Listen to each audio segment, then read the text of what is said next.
ng pagtakpan yung mga ginawa nilang anomalya tungkol sa pera na yan dahil lahat naman tayo alam natin yung totoo, lalo na sa amin.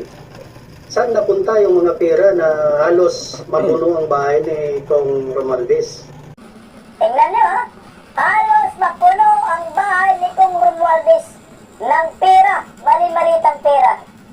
So okay lang sa atin mga active militar na kailangan po ninyo pumasok dito at mag-warning.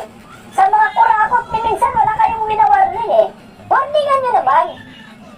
Kawatan, sabihan nyo naman, tama na. Pag ayaw nyo tumigil, magkagulo tayo dito, ganun lang ba sana ba? Eh hindi tinutolerate ho ninyo. Di ba halos mapuno? Yung bahay daw ni Martin Romualdez, pero ito yung matindi oh. Aeroplano, siya mismo. Buhay na buhay siya, nakasaksi. Pag-deliver ng malita, pagkarga sa aeroplano. Saan dadalhin yung malita na ito? Ito yung napakalaking katanungan. Dahil itong isang ex-marine, sinabi niya, nandun ako. Ako yung nag-deliver. Ako yung nagkakarga ng kasama ko sa pagkakarga ng mga mali-malitang pera. Sa aeroplano sa aeroplano. Ako po yung... Ano yung nasa picture na nasa aeroplano? Ano doon? Ako yun, na minsan ginamit nila drones na iniba yung tao. Ako yun, yung picture na yun, yung banay. So, bali ano kami noon, convoy full force kami noon eh. Papunta kaming hangar. Maraming malita po yun, 48 malita. 48 malita sa aeroplano. Kasama namin mga security dahil mabigat no dahil isasakay namin sa aeroplano. So hindi ko namin alam at hindi ko rin alam kung saan nila dadalhin yung hindi kung saan i-deliver yung 48 malita na yun. Yan ang problema dyan, no? So nakakalam dyan, piloto. So merong sumasalubong doon sa aeroplano.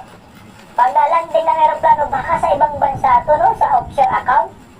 Anak ng kamote, no? Ang ginagago talaga tayo. Aeroplano, siya po yung tao na nandun. No, may pakita ko po yung picture. Tuloy po natin, no? Yung sa aeroplano na tinala namin na. Kasi full force kami noon, mga security, saka mga active na. Para lamang po magkarga ng mga maleta sa aeroplano. Pero hindi po kayo kasama sa biyahe? Ay, hindi po ako kasama sa biyahe. Yun, kinarga doon sa, sa aeroplano, yung kasama din ako nagkarga doon kasi security driver din ako. Kaya alam ko kung saan yun. Nahanap nga yung yung malita doon. Ako po yun. Okay. Si Bungit na nakangiwi ang panga. Dali talaga to naman, no? Ito na nga yung sinasabi natin. 100 ex-militar lalabas na upang pagtibayin ang affidavit at isiniwalat ng 18 dating mga sundalo. Sabihin na po natin kasi papalagpag ex-marine ang mga inayopa. O paano na ito? Mga bubunistang, tanganistang, loyalista ni Baki na hambugira. Sandaan na to talaga, hindi lang 18. Sakit ng ulo ng mga inayupak na to, no? Noong una, isa, siguro Ligotisa. Nawala si Ligotisa dahil tinago ni Tambaloslos. Lumabas yung 18. Ngayon yung 18, sinisira ni Panfilo Lacson. Ito talaga, isandaan na po ito. Ito pag-usapan rin po natin. Ako, ito pa. MILF, FNLF, at dating mga PNP official magsasanib puwersa para suportahan ang 18 ex-marines. So, hindi na ito 18. Mga 180 na to. Anak ka ng kagong sakit ng pamanida junior dito. Makatutok tayo lahat dito po sa mga retired militar, no? 18, madagdagan po isa. Madagdagan ng 18 at ngayon madagdagan ng 100. Ang dami nito, no? Plus. May mga MILF, MNLF, ex-PNP, sanib pwersa, sumuporta at pumirma po sila ng manifesto. So ano kaya ngayon? Di nanginginig ng yagbuls ni Ngagba dito. So, ang mga militar, mga retired militar, bukod pa yung lalabas na 100. Mamaya, papakita ko sa inyo, papanood ko po sa inyo, kanino po nang gagaling. yung impormasyon na merong 100 na lalabas na ex-militar. O ito naman po, ay manifesto ng mga pinaghahalo-halo na po ito ng mga retired army at retired PNP. Ayan, napakarami oh. Manifesto of Support, Retired AFP, PNP, Coast Guard, may kasama pang Coast Guard, no? And Armed Service supporting the 18 Marines. Isipin mo po yun. Ang dami nang sumuporta. Pag tinignan nga puro mga general, number 1 na dyan sa listahan si General Romeo Puques, General Carlos Kita, General Virgilio Garcia, Admiral Jose Garcia, ito yung Coast Guard. Admiral. Buti may mga matitino pang mga dating Coast Guard, oh. General Felizardo Simoy, General Arthur Tabaquero, General Alan Luga, General Danilo Servando, General Paul Sumayo, General Damiana Carlos, General, Police General Abelino Rason, Police General Prospero Noble, General Nestor Ochoa, Admiral Rufino Lopez, General Arsenio Arugay, Police General Raul Gonzales, Admiral Raul Espera, General Ricardo Morales, General Rogelio Calunzad, General Alfonso Crucero, General Jogelio Fujas, Police General Wilson Victorio, Police General Federico Laxiti, Police General Mark Edison Bilarma, Chief Superintendent Warlito P. Daus, Colonel Jerry Jose, Colonel Segundo Simitran, Police Colonel Jonathan Calang, Captain Edgar Kinsay. Sa mga sinasabi ng mga ex-marines, anak, baka merong nanonood ng mga active na mga sundalo dyan. Hindi ako nagsasabi na kutita kayo eh. Ang point ko lang dito mag-warning kayo. No? Galaw-galaw, baka maestro, ang init ngayon eh. Hindi ba ako ngayon dito at kikikilabutan sa sinasabi nila? Halos mapuno ang bahay ni Kung Romualdez ng pera, mali-malitang pera. So, okay lang sa atin to. Sirain na lang natin yung kredibilidad nila para hindi na natin pag-uusapan. Itong mga malita-malitang pera, ang tanga nyo. Kaya saludo ako sa mga MNLF, MILF. Kayo po yung naunang sumuporta kasama ng mga retired militar. Pero nasan yung mga aktibo?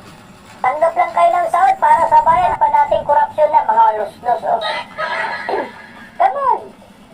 Anong gagawin natin dito? Hayaan na lang natin. Hindi pwedeng ganito. Kailangan lalabas kayo at ipakita po ninyo mahal ang bayan. Mahal ang bayan ninyo, tumahayop kayo. Ipakita ninyo na mahal ninyo ang bayan.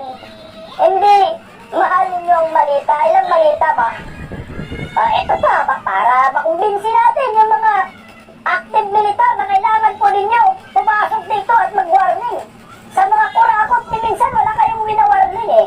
Warningan nyo naman. Sabihan nyo naman, tama na. Pag ayaw nyo tumigil, anak, nagulo tayo dito, ganun lang ba sana ba? Eh, hindi tinutolerate ho ninyo. Di ba halos mapuno? Yung bahay daw ni Martin Romualdez, pero ito yung matindi, oh. Aeroplano, siya mismo.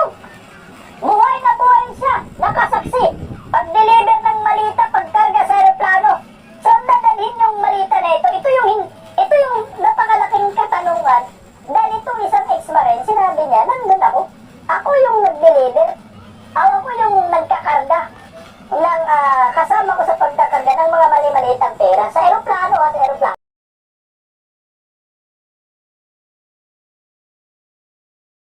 Circle dyan na pula, yun yung mga mali-malita.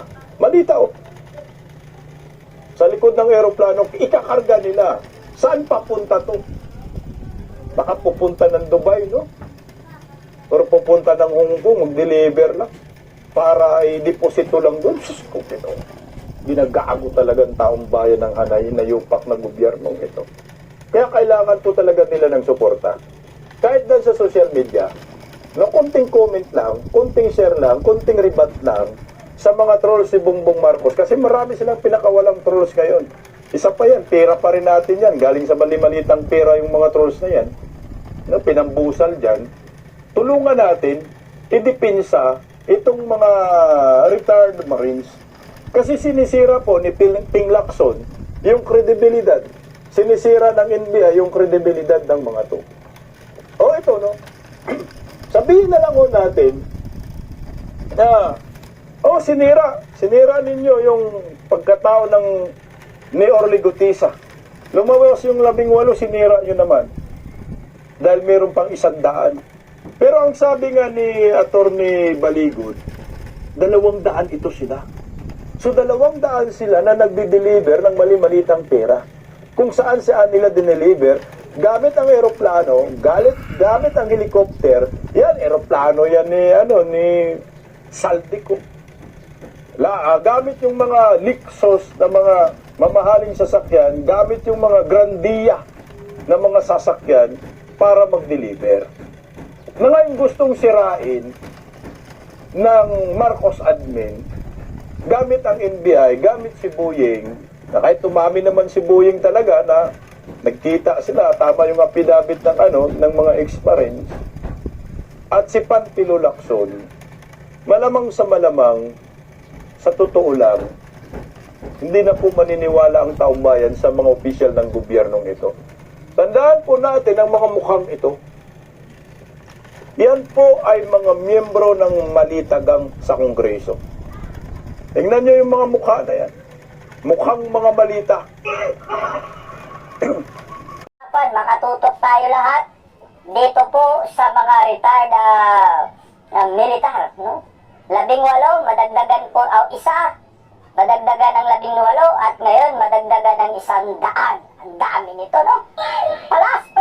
Plus.